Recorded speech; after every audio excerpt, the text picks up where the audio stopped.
vows and fathers denying vows or disallowing Sounds like vows. another Tuesday. Tuesday afternoon. But like seriously, you look at it in like movies, books, history, most of history. Fathers don't like their daughters getting married. And guess what you're gonna face? I'm not gonna get married, maybe. I don't know. I'm the one who has the higher chance. Cut that out. You know, I am just going to wait and see when you come home with a ring and say, Daddy, and I get to go, about bleeping time. Well, we'll see where my dating goes at this point. Yes. Okay. Chapter 30, let's start with the prayer. I get to do it this time. Yep. Our Father in heaven, we thank thee very much for all the things that thou hast given to us. We thank thee for blessing us with this beautiful day and this good weather. We ask thee to please help us know if we're going to get rain. There was thunder earlier. Please bless us with peace in our house, and please help us to finish with all that we need to do. Please help us to learn good things from thy word, and we thank thee so much for giving us good information that we can share. And we say these things and do so humbly in the name of Jesus Christ. Amen. Amen. Chapter 30. Vows and oaths must be kept, except for fathers may disallow vows of daughters, and husbands may disallow vows of wives. Okay, so this is a patriarchal society. So basically, women continuously got the shaft throughout history until recently. It depends on the civilization. Yeah. And right now, honestly, because of the way that things have been twisted, women are still getting the shaft, but it's being presented as, we're in charge! And that's why they're having problems. Also, real So fast. they're getting shafted the other way. Right. Yeah, that makes sense. Because Adam and Eve were given to each other to be helps to each other that were meet or proper or appropriate or good for helping each other become Better people. the best people that they can be. And like has been said many times, God did not take Adam's nose so that she would be in front. He did not take something off his back so that she'd be behind. She took it from his side so that she would stand beside him. Whatever I meant. Anyhow, Also, I love English sometimes. Yeah. But the point is, men and women are to stand side by side and complement each other, not Be rule opposed to over. each other. Right. But before we Anyhow, continue, yeah. I was looking over at you whenever you sat up, and because of the green from the trees behind you, it actually, my brain said, "Oh, look, a green screen effect." Wait. We have some sorry. windows over there. Sorry, I did not mean that. You can try harder next time. Okay, so Moses. And Moses spake unto the heads of the tribes concerning the children of Israel, saying, This is the thing which the Lord hath commanded. Interesting. This is a statement of a revelation that we don't get the Lord commanded Moses. the direct communication to Moses. This is Moses repeating the revelation. If a man vow a vow unto the Lord, or swear an oath to bind his soul with a bond, he shall not break his word. He shall do according to all that proceedeth out of his mouth. I promise, and you must always keep that promise. If you're a man of or woman of your word, then you keep your word. If a woman also vow a vow unto the Lord, and bind herself by a bond, being in her father's house in her youth, And her father hear her vow, and her bond wherewith she hath bound her soul,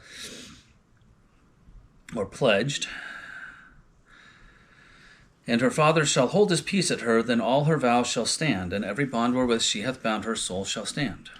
But if her father disallow her in the day that he heareth not any of her vows or of her bonds, wherewith she hath bound her soul, shall stand, and the Lord shall forgive her, because her father disallowed her.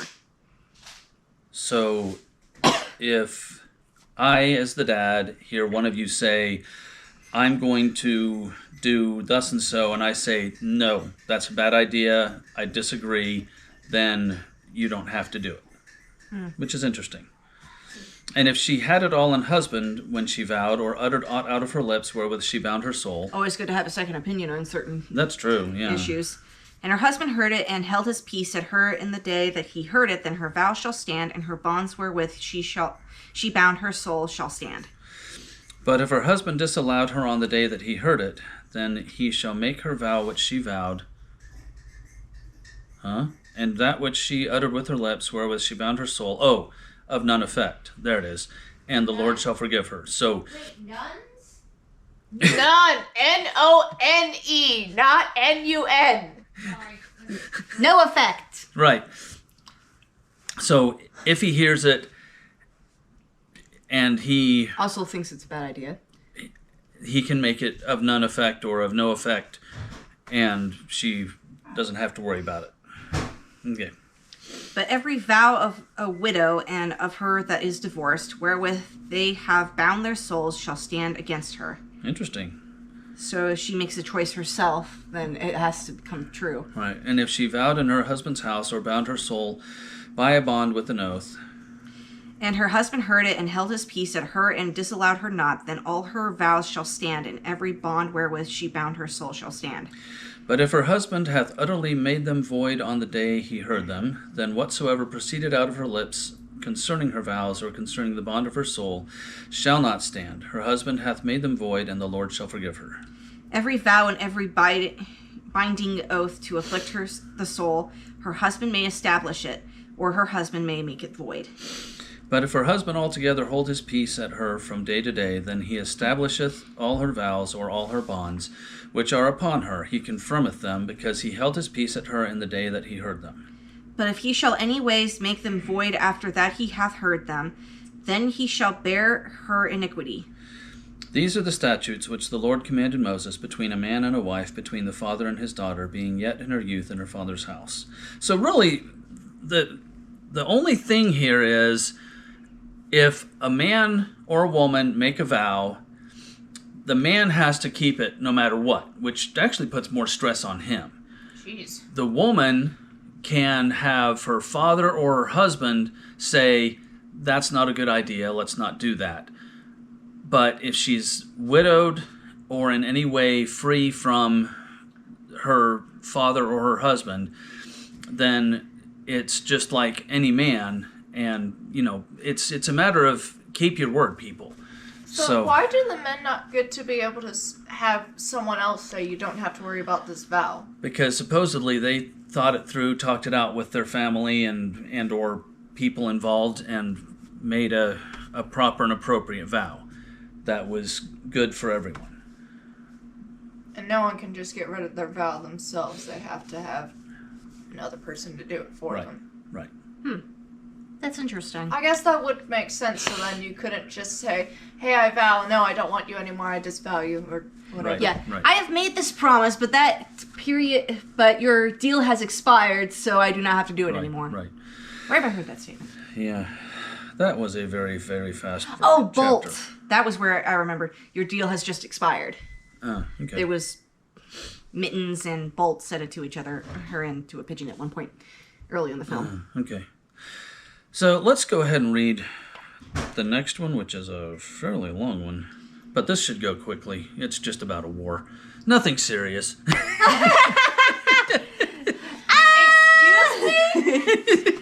Let's see, the death toll was X amount, but we can just pass by that. It's not that big of a deal. Yeah. If it was Russia, they would be doing that.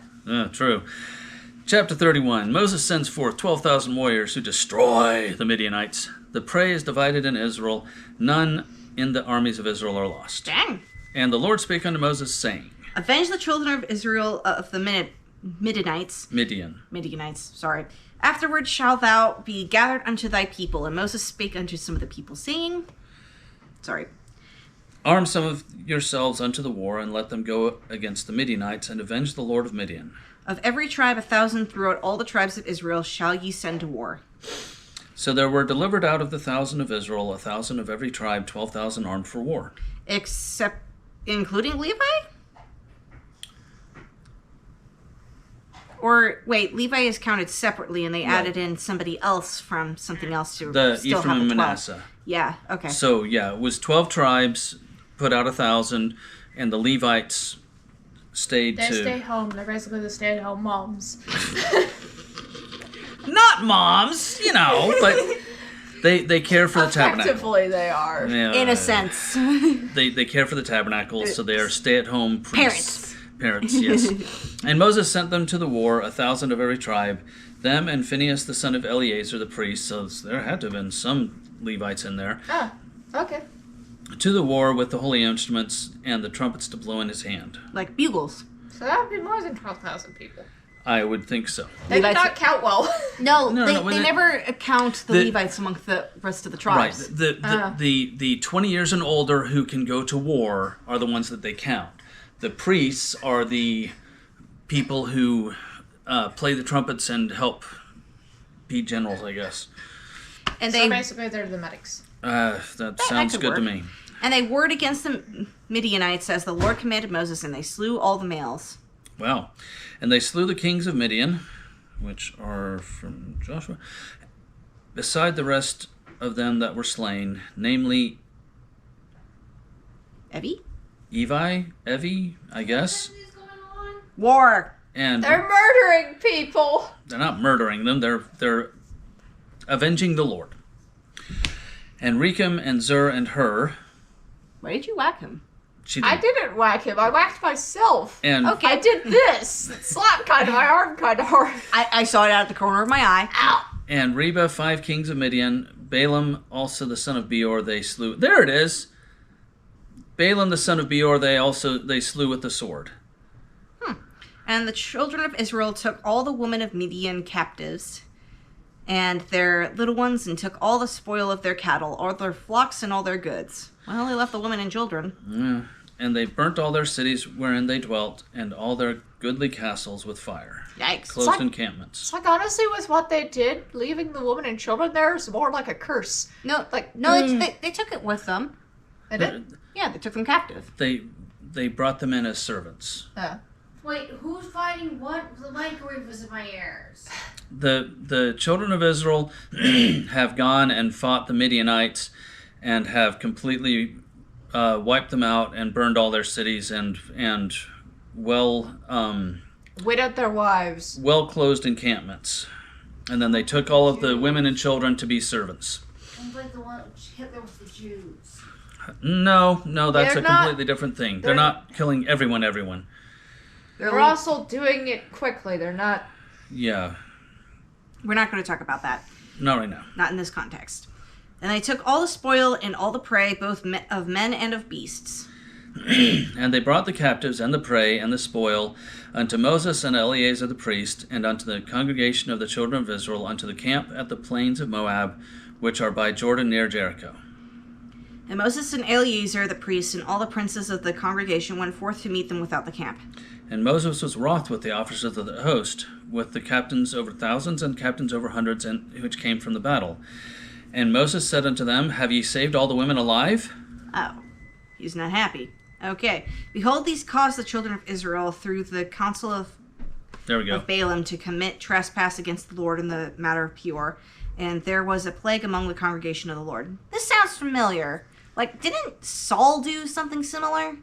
Yes. But in this case, they brought back all of the women who had also been priestesses for the Baal in the groves, or whatever it is. The false god. yes, especially the one in the groves, where they had come into the camp and had brought several thousand people out to worship sexually with them.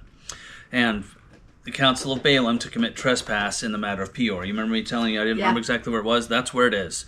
They killed him because he had caused this plague and problem to happen. 17, is that mine? Yep. Now therefore kill every male among the little ones, and kill every woman that hath known man by lying with him. But all the women children that have not known a man by lying with him, keep alive for yourselves, the virgins. Basically, everyone probably under the age of 12 to 15.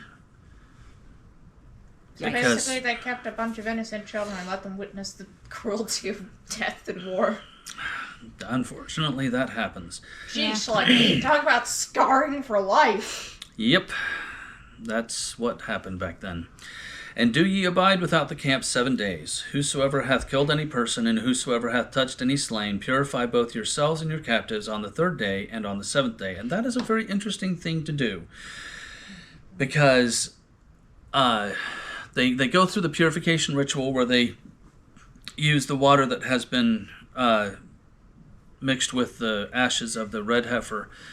And on the 3rd day and on the 7th day they do this, and if they are incapable of doing that, then they might have a problem with PTSD, which is an interesting thing that you don't really think about a whole lot, but it is guaranteed that if a person on the 3rd day can't put themselves through a ritual to cleanse themselves, and they have had a problem with the war and the rigors, Trauma. right? Some kind of trauma of the war. I have no idea what PTSD is. Post-traumatic stress disorder. Yeah. Basically, like, you have some traumatic event happen to you, you recall it later, and just like, And it brings back the whole circumstance and makes you scared again. Mm-hmm. I've had that for a while. Yeah.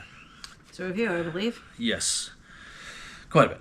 And purify your raiment, and all that is made of skins, and all work of goat's hair, and all things made of wood. And Eleazar the priest said unto the men of war which went to the battle, This is the ordinance of the law which the Lord had commanded Moses. Only the gold and the silver, the brass, the iron, the tin, and the lead.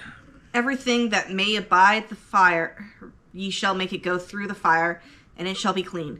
Nevertheless, it shall be purified with the water of separation, and all that abideth not the fire ye shall make go through the water. Interesting. So are they melting all of this down? Maybe? Or they're just maybe burning off the blood in excess? I don't know.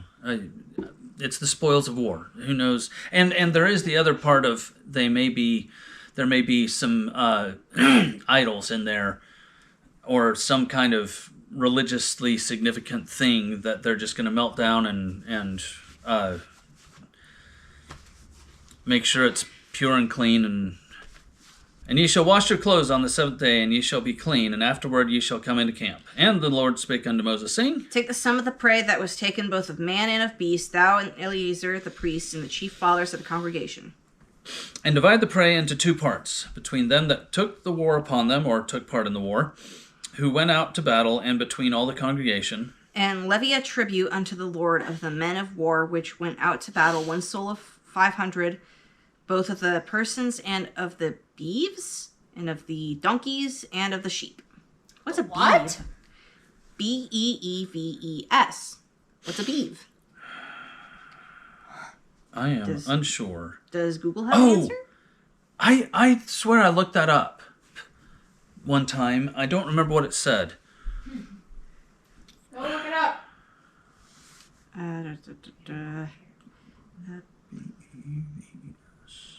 Beeves in the Bible. Old English. Beef. Oh, Okay. cattle. Yeah, that makes sense. Okay. Why are they calling them beeves? Old English. Beevesies. Yes. Take it of their half, and give it unto Eleazar the priest for an heave offering, or contribution of the Lord. And of the children of Israel's half, thou shalt take 1 portion of 50 of the persons, and of the beeves, and of the donkeys, and of the flocks, and of all manner of beasts, and give them unto the Levites, which keep the charge of the tabernacle of the Lord. And Moses and Eleazar the priest did as the Lord commanded Moses. And the booty. You fine booty. No. The spoils of war. I was trying to do pirate booty. But the way you said it sounded like booty. The spoils of war. Being the rest of the prey which the men of war had caught was 600,000 and 70,000 and 5,000 sheep. Okay. Dang! 675,000 sheep. And 3,000, so 72,000 beef. So Wow, how many cities did they wipe out? Clearly a lot. Yes. 61,000 donkeys. 32,000 persons in all, of women that had not known man by lying with him. That's still a pretty good amount. Yeah, that's still 30,000 people, 32,000. And the half which was the portion of them that went out to war was in number 300,000 and 300,000. 70. Oh, 37. 37 and 500 sheep. 337,500 sheep. And the Lord's tribute of the sheep was 603 score and 15, so 675,000. No, Yes. just 675. Yeah. And the beeves were 30 and 6,000, of which the Lord's tribute was 312. Were they burning all of this? 72. No, these were animals that were given them to use and to have, and they used them eventually Throughout to sacrifices. They also used them for sacrifices, but they breeded them and kept their own flocks. Got it. And the asses, donkeys were 30,500, of which the Lord's tribute was 61. Okay. And the persons were 16,000. I feel these make me yawn. Of the Lord's tribute was 30 and 2 persons. Interesting. So What even did the they get Levites got 32 Ladies. women, young children. So How were they? Were they just used as wives? I won't say that never happened, but they were at least brought in to be servants and to handle menial tasks and stuff. Who knows? And Moses gave the tribute, which was the Lord's heave offering or donation offering, unto Eleazar the priest, as the Lord commanded Moses, because they are raising them to a holier place. And of the children of Israel's half, which Moses divided from the men that warred. Now the half that pertained unto the congregation was a lot. 337,500 sheep, 36,000 beef, 30,500 asses, and 16,000 persons. Even of the children of Israel's half, Moses took one portion of 50, both of man and beast, and gave them unto the Levites, which kept the charge of the tabernacle of the Lord, as the Lord commanded Moses. And the officers which were over thousands of the host, the captains of thousands and captains of hundreds, came near unto Moses. And they said unto Moses, Thy servants have taken the sum of the men of war which are under our charge, and there lacketh not one man of us. That's nice. We have therefore brought an oblation for the Lord. Oblation, which is... all right. Which, what every man hath gotten of jewels, of gold, chains, and bracelets, and rings, earrings, and tablets, to make an atonement for our souls before the Lord. And Moses and Eleazar, the priest, took the gold of them, even all wrought jewels. Ornaments. And all the gold of the offering that they offered up to the Lord, of the captains of thousands and of the captains of hundreds, was 16,750 shekels. For the men of war had taken spoil, every man for himself. And Moses and Eleazar the priest took the gold of the captains of thousands and hundreds, and brought it into the tabernacle of the congregation for a memorial for the children of Israel before the Lord. So an oblation being the jewelry, some fine metal stuff. This is interesting. I'm not quite sure I understand exactly what happened with this, but this is the spoils of war, and this is how they decided to split them up. I'm not picturing in my mind how this is going, but it appears that from the total amount, they took off less than a tenth to be for the Levites, and they divided up, they split everything else in half. And it looks like the people who went out to war may have gotten to split up the half, and everybody else got to split up the other half. It sounds like pigs are not mentioned that much in the Bible. Because they're unclean and they should not be eaten according to Hebraic law. They're considered unclean. Right. They actually process a lot of trash. Anyhow, just a really interesting thing. The last thing that Moses does is lead people to war, and they win convincingly, apparently, and bring back a large number of animals, people, and money. And of course, all of the women, especially the ones that had been the prostitute priestesses, they unfortunately killed. I do hope that they were quick about it. Me too. That would be horrible to bleed them out or something. It doesn't But- seem very godly to bleed them out anyway. Yeah, Or yeah. torture them. I don't know what they did. Mass grave somewhere. Yeah, anyhow, we don't know. Doesn't matter. They were people who would lead the men into sin, and so they had to go away. And God said, I can enough almost- of. I can almost guarantee you that at least one or two was like, okay, so they've done all this bad things, but if we play our cards right, we can lure them to us, and we can still have a good life, and we don't have to worry. Oh crap, they're going to kill us. Yeah. That probably Very went good chance through. that a few were.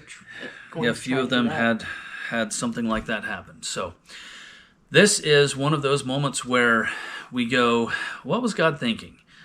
And we just have to accept the fact that he understood what the bigger picture was, and that's what it is. So next chapter, they start talking about,